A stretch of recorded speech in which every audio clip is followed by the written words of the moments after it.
Hello everyone and welcome you once again. In today's session we are going to continue our lesson number 2 which is on violence. Last class में हम लोगों ने इस lesson के 3 paragraphs को cover किया था, तो एक बार थोड़ा सा क्विकली रिवाइज कर लेते हैं उसको. इस लेसन के राइटर जेके कृष्णमूर्ति, इन्होंने हमें वायलेंस के बारे में बताया कि वायलेंस कितने टाइप्स की होती है.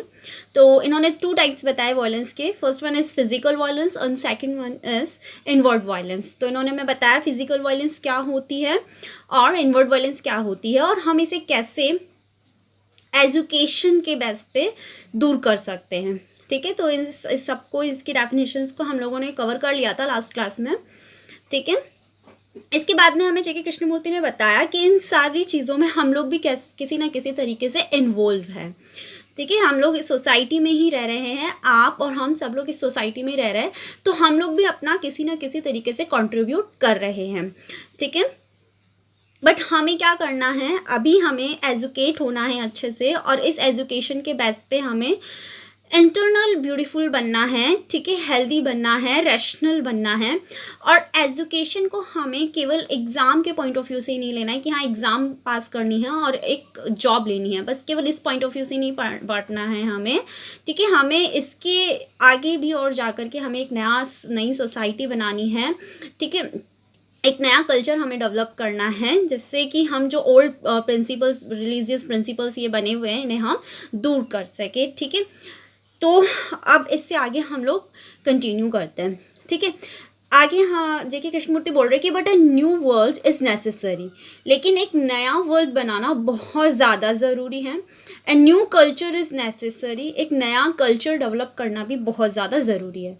The old culture is dead, buried, burned, exploded, vaporised. तो जो पुराना कल्चर है वो तो क्या हो गया है, डेड, मर गया है.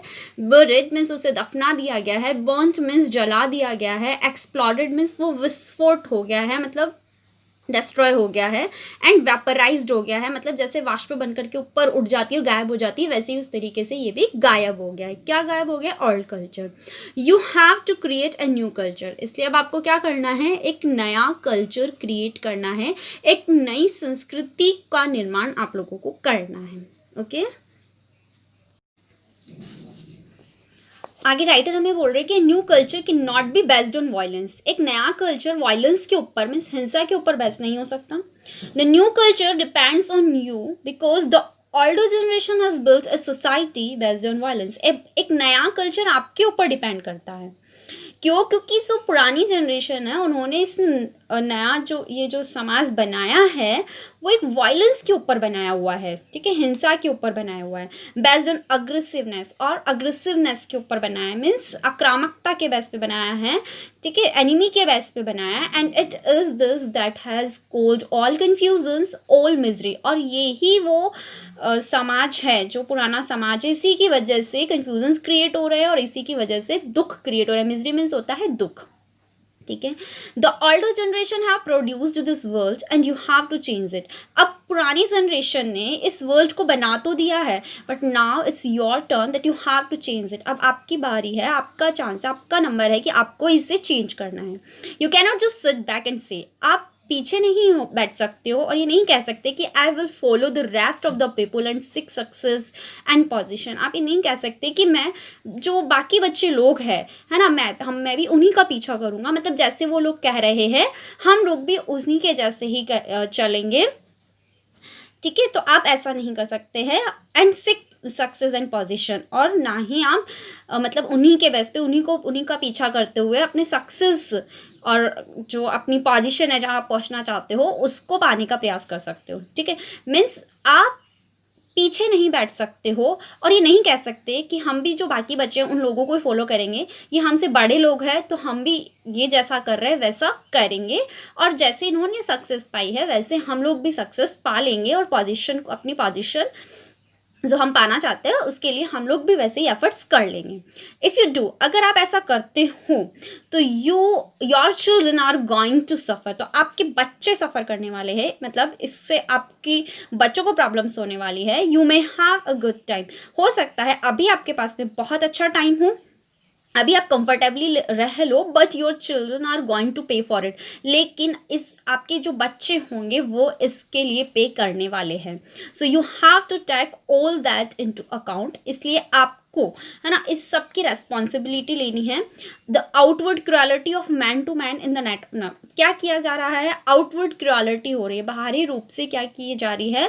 क्रुएलिटी की जा रही है ऑफ मैन टू मैन, एक मैन से, है ना, एक आदमी दूसरे आदमी से क्रुएलिटी कर रहा है. कैसे कर रहा है? In the name of God, भगवान के नाम पर, in the name of religion, धर्म के नाम पर, in the name of self importance. ठीक है, सेल्फ इम्पॉर्टेंस के, आत्म महत्वपूर्णता के नाम पर, in the name of the security of the family.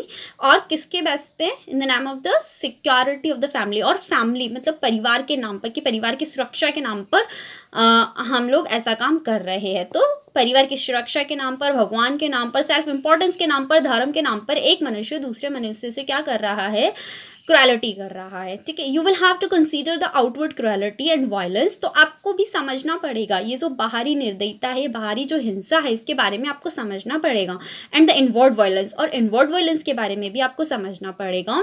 Which you do not yet know, जिसके बारे में अभी आप नहीं जानते हो. ठीक है, तो ये हमारा पैराग्राफ कंप्लीट हो गया है. नेक्स्ट पैराग्राफ पे मूव ऑन करते हैं. यू आर स्टिल यंग, अभी आप छोटे हो. As you grow older, writer हमें बता रहे हैं कि अभी आप छोटे हो, बट जैसे ही आप बड़े हो जाते हो, यू विल रियलाइज, आपको पता चलेगा, how inwardly man goes through hell, कि कैसे आंतरिक रूप से एक मनुष्य नरक में चला जाता है.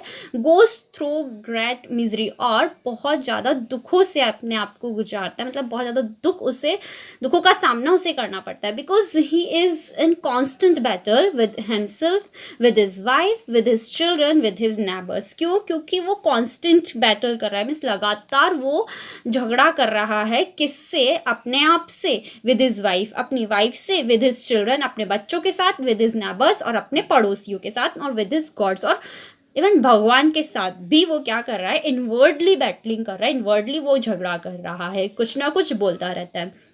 He is in sorrow and confusion, and there is no love, no kindliness, no generosity, and no charity. He is in sorrow and confusion. वो किस में है? दुख में है और कंफ्यूज है. और उसके पास में अभी कोई लव नहीं है, कोई प्यार नहीं है, कोई दयालुता नहीं है. नो जेनरसिटी, जेनरसिटी मीन्स होती है उदारता, कोई उदारता नहीं है. एंड नो चैरिटी, और ना ही वो कोई दान वगैरह का काम करता है.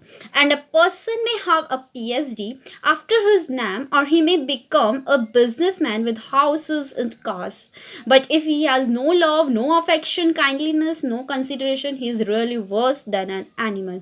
तो आगे राइटर बोल रहे हैं कि एक पर्सन के पास में हो सकती है क्या? एक PhD डिग्री हो सकती है आफ्टर हिज नेम, अपने नाम के बाद में, और he may become a businessman, और वो एक बिजनेसमैन बन सकता है विद हाउसेज, और बड़े बड़े घर हो सकते हैं उसके पास में, बंगला हो सकता है, कार हो सकती है. But if he has no love, लेकिन अगर उसके पास प्यार नहीं है, नो अफेक्शन, उसके पास स्नेह नहीं है, नो काइंडलीनेस, उसके पास दयालुता नहीं है, नो कॉन्सिडरेशन, ना ही कोई प्रतिफल या फिर हेल्प करने का ऐसा कोई नेचर नहीं है, he is really worse than an animal.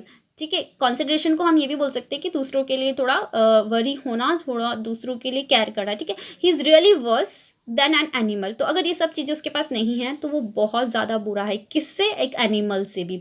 तो यहाँ पे उन्होंने एक मैन को कंपेयर किया है किससे? एनिमल से. उसके पास में राइटर बोल रहे हैं कि अगर एक पर्सन के पास में PhD डिग्री है, बहुत ज़्यादा पैसा उसके पास में है, उसके पास बड़े बड़े बंगले हैं, कार है, सब कुछ है, लेकिन अगर उसके पास में लव नहीं है, अफेक्शन नहीं है, काइंडलीनेस नहीं है, कॉन्सिडरेशन नहीं है, तो he is really worse than an animal. तो वो एक एनिमल से भी बहुत ज़्यादा बुरा है. Because he contributes to a world that is destructive. क्यों? क्योंकि वो भी कंट्रीब्यूट करता है एक ऐसे वर्ल्ड में जो कि डिस्ट्रक्टिव है, मीन्स जिसका विनाश होने वाला है. एक ऐसे वर्ल्ड को वो कंट्रीब्यूट कर रहा है. ठीक है, next. So well you are young, आगे राइटर बोल रहे हैं कि वैसे अभी आप यंग हो, छोटे हो, you have to know all this things, but फिर भी आपको इन सारी चीज़ों के बारे में जानना है, इन सारी चीज़ों को समझना है। You have to be shown all this things. आप अभी छोटे हो लेकिन फिर भी आपको इन सारी चीज़ों के बारे में समझाना ज़रूरी है। इन सारी चीज़ों को जानना आप लोगों के लिए ज़रूरी है। सारी चीज़ें कौन सी, मतलब ये इन्वॉल्व वायलेंस, ये जो फिजिकल वायलेंस है, इनके बारे में you have to be exposed to all this things. इन सारी चीज़ों को आपके सामने एक्सपोज करना ज़रूरी है। अब वो बोल रहे क्यों ज़रूरी है, so that your mind begins to think, ताकि आपका माइंड है ना अभी से ही सोचना स्टार्ट कर दे। Otherwise you will become like the rest of the world, नहीं तो आप भी वैसे ही बन जाओगे। कैसे, जैसे बाकी का वर्ल्ड अभी बना हुआ है। And without love, without affection, without charity, और बिना लव के, बिना अफेक्शन के, और बिना चैरिटी के, और बिना जनरसिटी के, life becomes a terrible business. Life कैसे बन जाएगी, एक बहुत ही भयानक बन जाएगी। That is why one has to look into all these problems of violence. और इसी की वजह से एक पर्सन को इन सारी वायलेंस की जो प्रॉब्लम्स है इस मैटर में देखना ज़रूरी है, इसके बारे में समझना ज़रूरी है। Not to understand violence is to be really ignorant. तो ये अगर आप नहीं समझ रहे हो वायलेंस को, नॉट टू अंडरस्टैंड वायलेंस, तो वायलेंस को नहीं समझना is to be really ignorant. तो वास्तव में क्या होना है, एक इग्नोरेंट मीन्स एक ऐसा पर्सन जिसको बिल्कुल भी नॉलेज नहीं है, is to be without intelligence, उसमें कोई इंटेलिजेंसी नहीं है, एंड विदाउट कल्चर, और ना ही उसको कल्चर का कोई नॉलेज है। तो वायलेंस को नहीं समझना मीन्स आप क्या हो, एक वास्तव में इग्नोरेंट पर्सन हो। Is to be without intelligence, आप बिना इंटेलिजेंसी के हो, एंड विदाउट कल्चर, और आप में कोई कल्चर का नॉलेज भी नहीं है। Life is something enormous and merely to carve out a little hall for oneself and remain in that little hall fighting off everybody is not to live. तो life is something enormous, life बहुत बड़ी है, enormous means बहुत बड़ी है, and merely to carve out, carve means होता है निर्माण करना, बनाना, एक छोटा सा होल, एक छोटा सा छेद खुद के लिए। तो केवल एक छोटे सा छेद खुद के लिए बनाना मीन्स एक छोटा सा घर खुद के लिए बना लेना, and remain in the little hall, और फिर उस छोटे से हॉल में रहना, या हॉल से मतलब है कि इस पूरे वर्ल्ड में एक छोटा सा घर खुद के लिए बना लेना, फिर उसी घर में रहना, फाइटिंग ऑफ एवरीबॉडी, और हर एक पर्सन से फाइट करना इज नॉट टू लिव। तो ये जीना नहीं है। इट्स अप टू यू, अब आपके ऊपर है। From now on you have to know about all these things. अब से आपको इन सारी चीज़ों को समझना है। You have to choose deliberately to go the way of violence और to stand up against society। अब आपको चूज करना है कि आप ये सब कुछ जानकर के भी वायलेंस के रास्ते पे जाते हो, या फिर स्टैंड अप अगेंस्ट सोसाइटी, या फिर सोसाइटी के अगेंस्ट में आप खड़े होकर के कुछ नया करते हो। ठीक है, तो ये जेके कृष्णमूर्ति ने हमें बताया यहाँ तक कि अब आपके ऊपर है, ये सारी प्रॉब्लम्स बता दी है ना। अब आपके ऊपर है कि आप भी वैसे ही बने रहना चाहते हो जैसी और सोसाइटी बनी हुई है, या फिर कुछ और नया करना चाहते हो। आगे बोल रहे कि B free, live happily, joyously, without any antagonism, without any hat. तो राइटर बोल रहे कि फ्री रहो, अच्छे से खुशी से जियो, जॉयसली आनंद पूर्वक जियो मीन्स एंजॉय करके जियो, विदाउट एनी एंटागोनिज्म बिना किसी शत्रुता के जियो, विदाउट एनी हैट बिना किसी नफरत के जियो, then life become something quite different. तभी लाइफ कुछ डिफरेंट बनेगी। ठीक है, मतलब पूरी तरह से डिफरेंट बन जाएगी, जैसे अभी है उससे डिफरेंट बनेगी। Then life as a meaning, तभी लाइफ का कुछ अर्थ निकल करके आएगा। इज फुल ऑफ जॉय, और वो लाइफ क्या होगी, फुल ऑफ जॉय होगी एंड क्लैरिटी के साथ में होगी, मीन्स उसमें अच्छी तरह से पूरी स्पष्टता के साथ में एंजॉयमेंट होगा। ओके,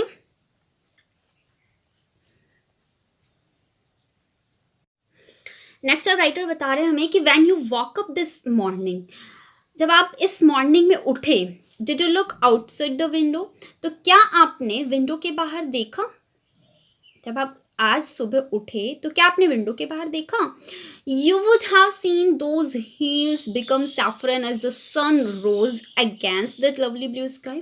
तो आपने देखा होगा क्या, दोज हील्स, उन पहाड़ियों को देखा होगा जो बिकम सैफरन, जो सैफरन कलर की हो गई एज द सन रोज, जैसे ही सूरज उगा, against that lovely blue sky, उस जब जैसे उस जो ब्लू स्काई है उसके अगेंस्ट में जैसे ही सूरज उगा तो वो जो पहाड़ियाँ हैं वो सैफरन कलर की हो गई।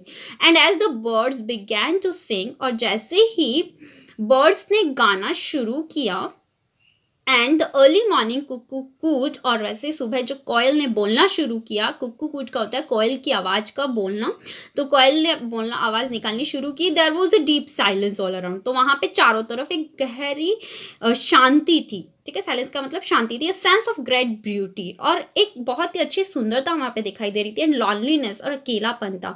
And if one is not aware of all that, और अगर कोई एक पर्सन सबके बारे में अवेयर नहीं है, one might just as well be dead, तो वो से एक डेड पर्सन माना जाएगा।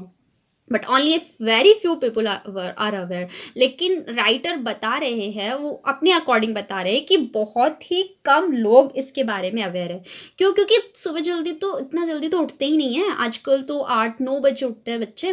ठीक है, इसलिए बोल रहे हैं कि बहुत ही कम लोग इसके बारे में अवेयर होंगे। You can be aware of it, हो सकता है आप इसके बारे में अवेयर हो, only when your mind and heart are open, और अगर आप इसके बारे में अवेयर हो तो तभी आपका माइंड और आपका हर्ट खुला है, मीन्स साफ है, सही है। When you are not frightened, और जब अगर आप डरते नहीं हो, when you are no longer violent, और ना ही अब आप ज़्यादा वायलेंट मीन्स हिंसक होगे। Then there is joy, there is an extraordinary bliss of which very few people know. ठीक है, तो अगर ये सब काम आप करते हो तो ही आपके पास में जॉयनेस होगी, खुशी होगी। And there is an extraordinary bliss of which, और एक एक्स्ट्राऑर्डिनरी बहुत ऊंचे स्तर पे ब्लिस मीन्स एंजॉयमेंट होगा, और which very few people know, जिसके बारे में बहुत कम लोग जानते हैं। And it is a part of education to bring about that state in the human mind, और ये एक एजुकेशन का पार्ट ही है।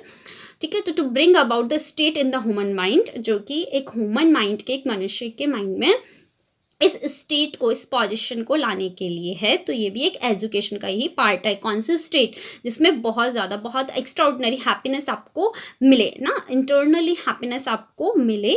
ठीक है, तो ये हमारा लेसन यहाँ पे कंप्लीट हो गया है। ठीक है, जीके कृष्णमूर्ति ने जो वायलेंस के बारे में हमें बताया, और वायलेंस से हम कैसे, वायलेंस को कैसे हम लोग एजुकेशन के बेस पे कंट्रोल कर सकते हैं, और हम लोग कैसे एक नई सोसाइटी को डेवलप कर सकते हैं, एक नया कल्चर डेवलप कर सकते हैं। ठीक है, इसके बारे में हमें बताया है। ओके, सो नेक्स्ट वीडियो में हम लोग नेक्स्ट चैप्टर को कवर करेंगे। Okay, so till then keep watching and keep learning. Okay.